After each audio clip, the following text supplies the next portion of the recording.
Hello YouTube. So today I wanted to go over some things that I feel are really hard to explain while playing. And it's kind of even harder after the fact, trying to really pin down these concepts to people. When you explain to them, they just don't get it because it's not there in the moment anymore. So I wanted to go ahead and explain these things to you guys. And then afterwards, I was just going to give you some examples from actual games. And so maybe it will click better and you can get it. These tips are really good. That will help you win a lot of games and really save you from losing a lot of games too. So anyway, the tips I wanted to give you was how to defend while you have a military disadvantage. Now this can happen in a few ways. For instance, let's say your army's just caught out of position. You're moving across the map. You have pikes and archers, but your pikes are way in front. Your archers get jumped by some knights, and all of a sudden you're down military. And you're going to end up having to defend. Or another way it can happen, let's say you're just, attacking somebody and you're like, oh man, I better go work on my eco. And you go over there, start working on your eco. And next thing you notice, you hear that little alarm and you look back and those archers that were on that nice wood line, you were just harassing, all of a sudden just got taken out by 3 mangonels. And it's about the end of the world at that point. And so you run home and you start defending. Anyway, if anything like that happens, the very first thing I recommend is 1, defend your resources. If you just lost your army, or let's say your opponent just decided to go all in play against you, has 30 knights and you had no idea what was coming, and you've been booming away, the first thing you need to do is go back and secure those resources. It's the most important thing.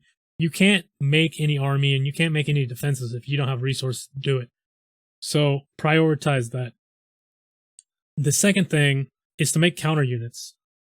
Let's say you're both going knights and you take a bad fight, all of a sudden you're down knights. He has twice as many knights as you or twice as many archers as you.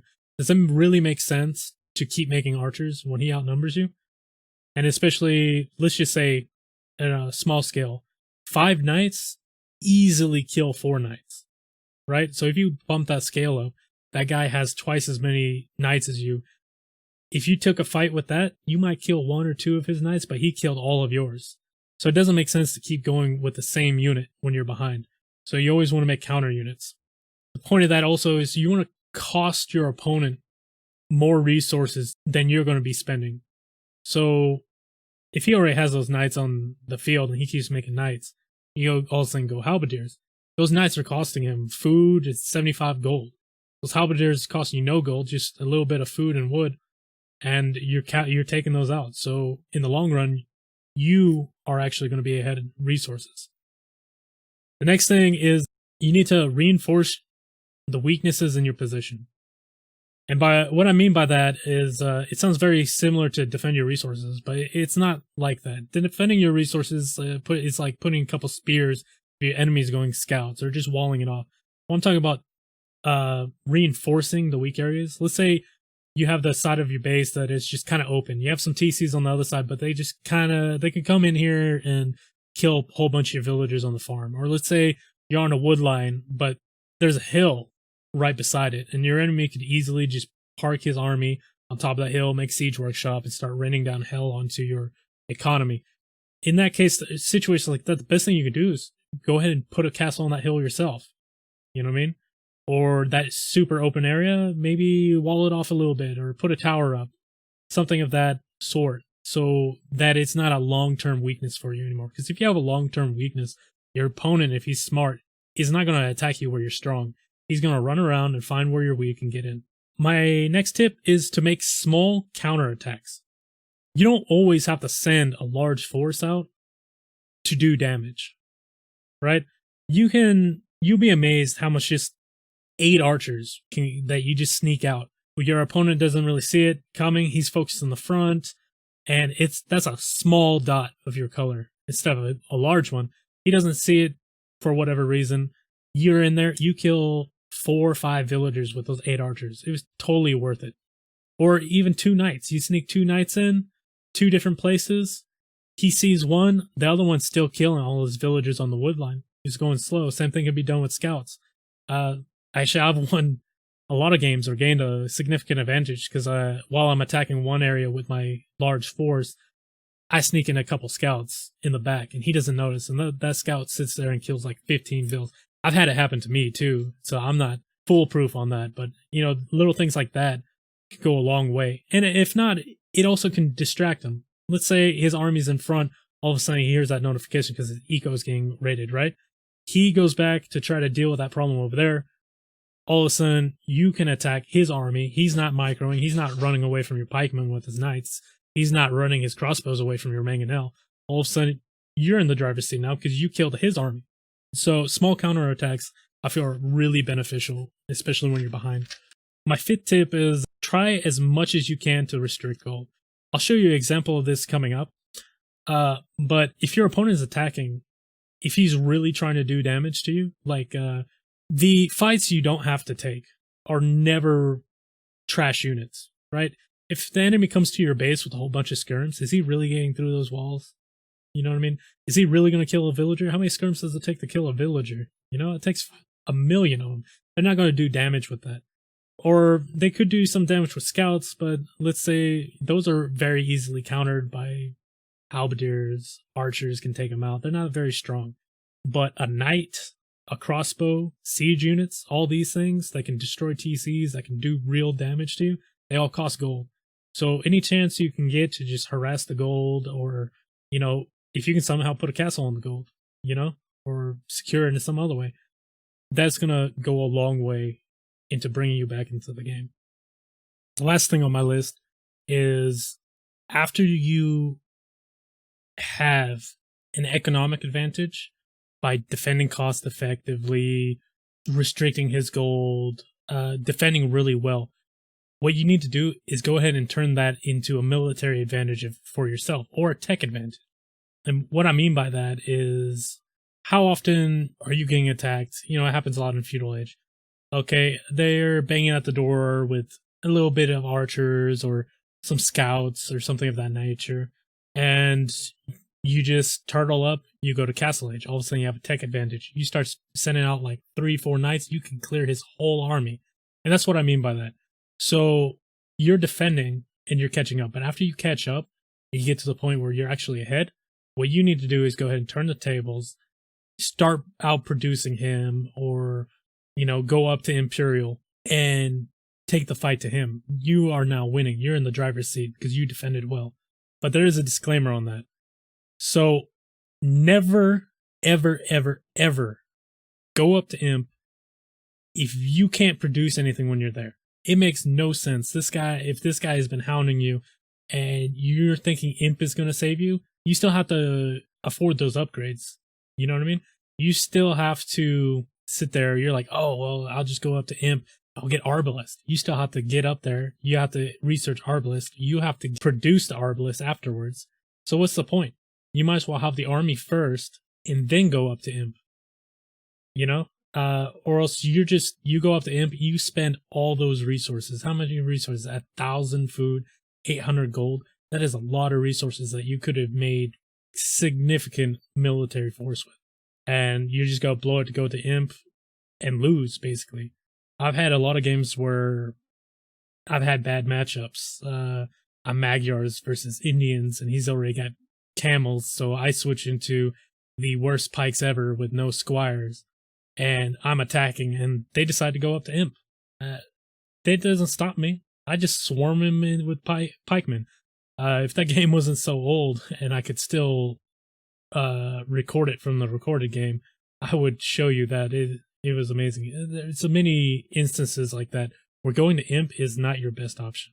Also, these tips, I'm assuming you don't take bad fights. If you're defending, you don't want to be attacking the main force of your army onto the main force of his army. You're behind. If you are attacking something, you're outnumbered and you're outclassed with, you're just going to lose more. You're not going to gain anything by it. And so never take a fight unless you have an advantage, or unless you have to defend that area. Let's say a castle's going up and he's swarming that area and you have to get that castle up.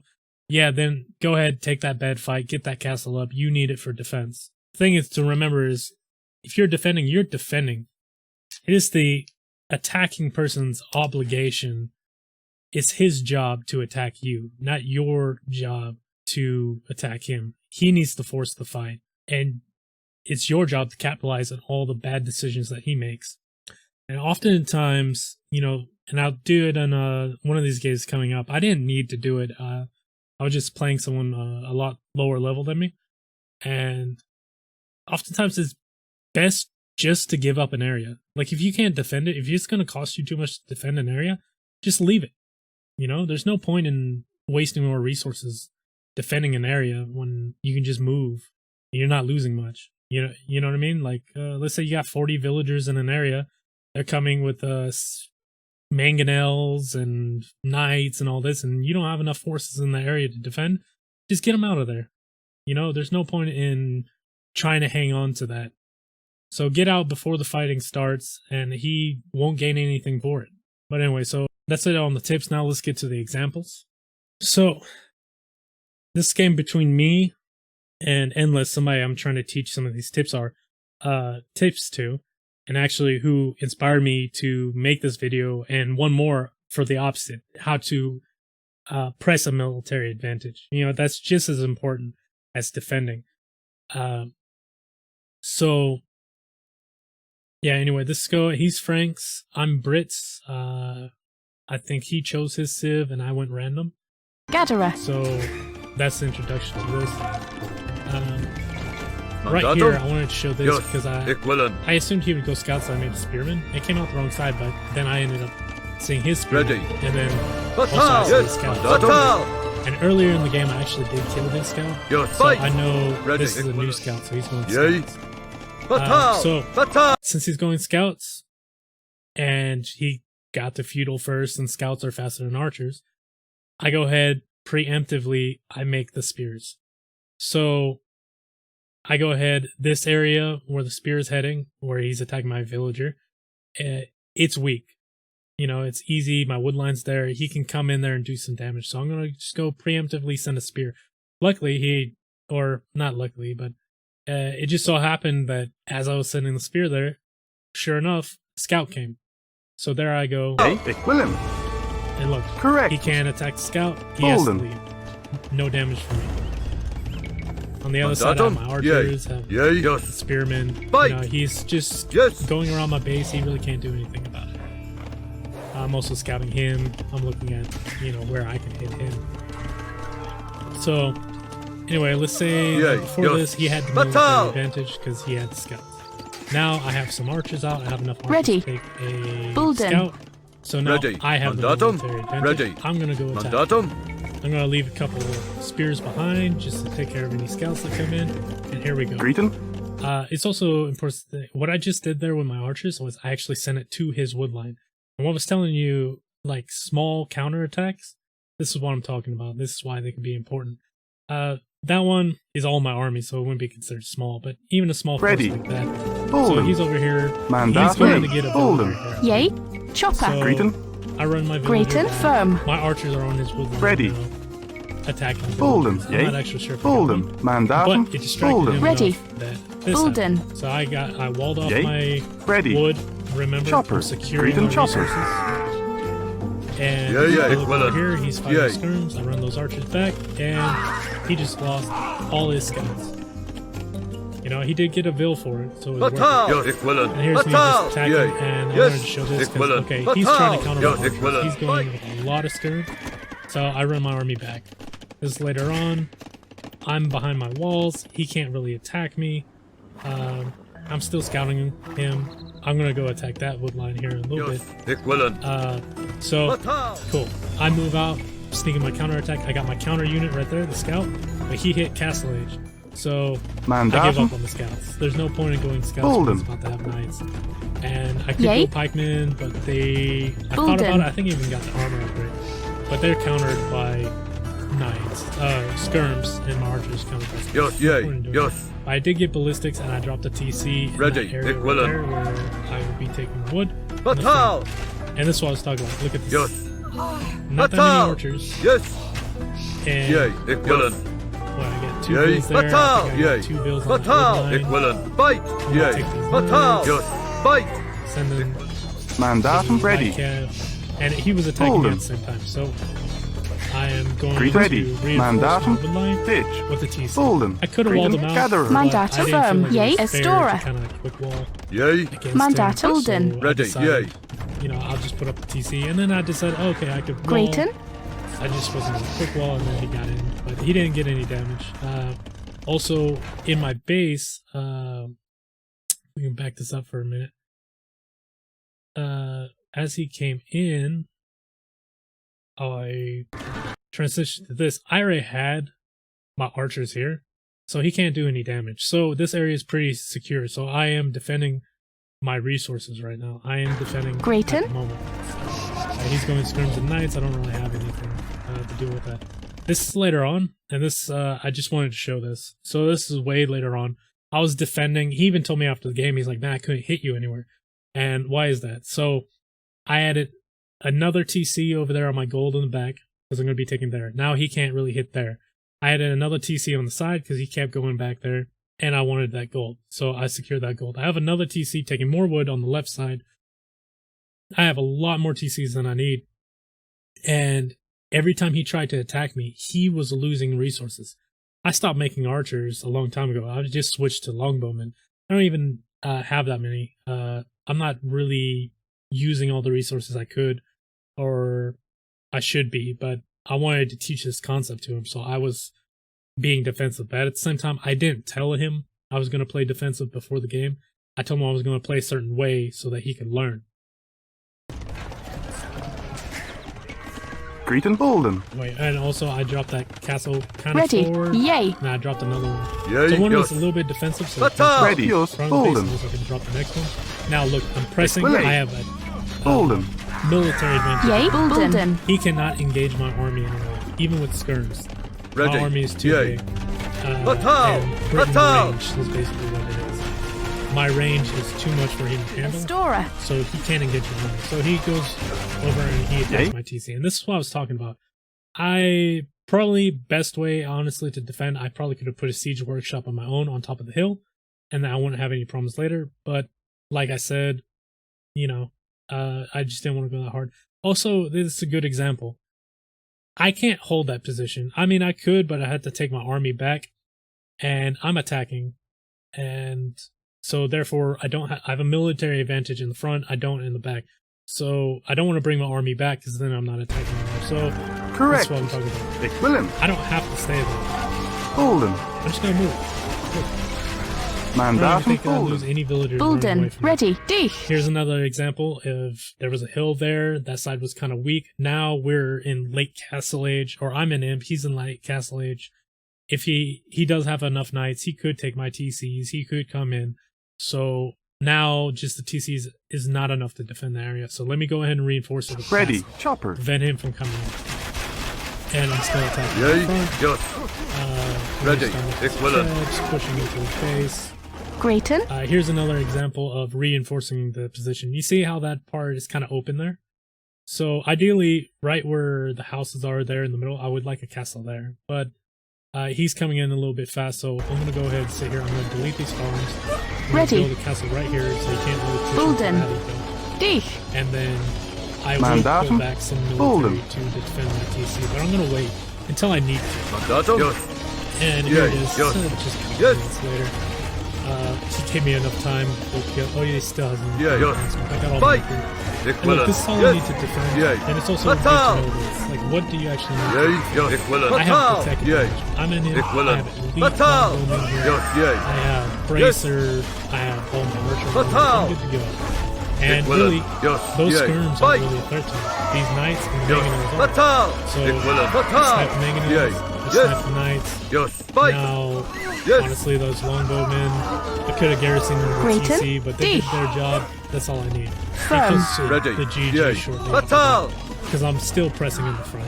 I show a little bit of that. I got trebs. I've got those crossbowmen still. I didn't need to upgrade them to arbalist. And game is over. So, at one point in there, I was at a military disadvantage. He had the counters to me. He had knights and skirms. So I just sat back. I defended my position. I secured my resources. I reinforced all the areas to make it really hard for him to attack me. there was a few times he did get in with a couple knights that I didn't show there, but he didn't get much when he came in. Every time he came in, he just lost some knights. He come in with 4 knights, he lost 4 knights. I'm winning, you know? So at that point, he's trying to press me so hard. I have a bigger economy. I was booming the whole time. I got a military advantage, and I got a tech advantage. He could not touch me. That's why he was attacking around the sides. I was going through his base. He wasn't defending his base. Why? He couldn't handle what I had.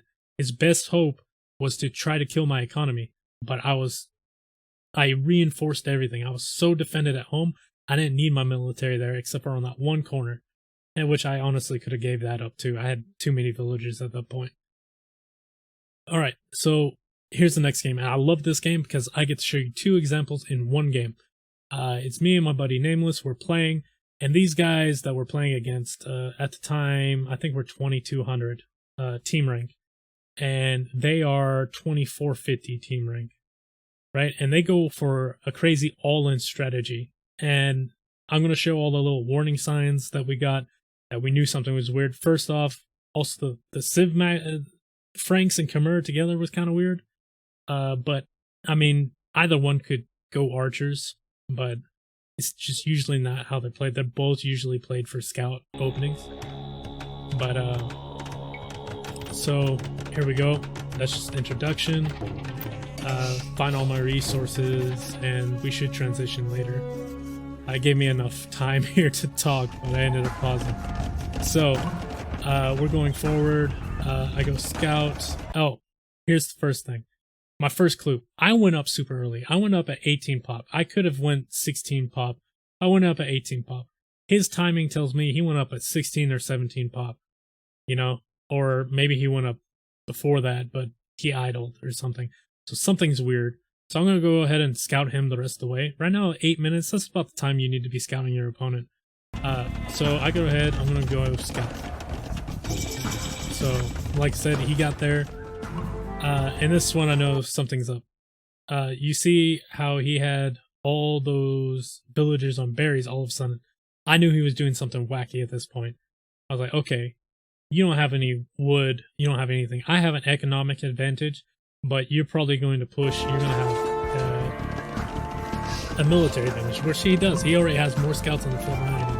I only have 2. One of them is my starting scout. So, and he has 3. So immediately, I go ahead, I go for the spearmen. I house myself, but I go for the spearmen. Let me add those in, have some counter units. Also, I'm going to send my spearmen straight to where I'm weak. That wood line right there, that's weak. So, and I just go around, I try to harass. And yeah, this is done with him. See, he runs straight into my TC, and he already knew where my TC was. So actually, at this point, I kill a couple scouts, and then I run back to the TC. And right now, I have a military advantage with this next thing. So, and I have some spears, so I'm saying, okay, let's go ahead, let's go push. I have the military advantage.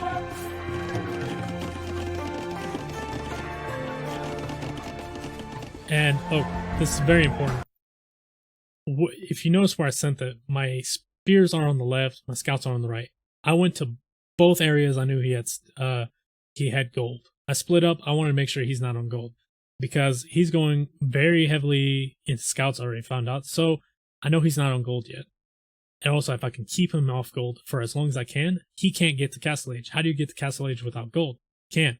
So he either has to sell his stone, or he'll have to sell some wood or something of that effect. So let me control the gold. Also, I'm making a lot of spears. He could add some archers or something to the mix. And archers even beat scouts. If you have 8 archers, you can take 4 scouts easily. And I forget that this played a long time ago, and I never clicked any of the units to see if he had bonus. I'm pretty sure he had upgrades too.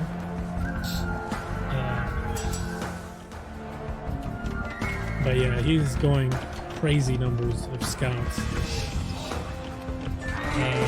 So anyway, take a fight here. I have the spearmen.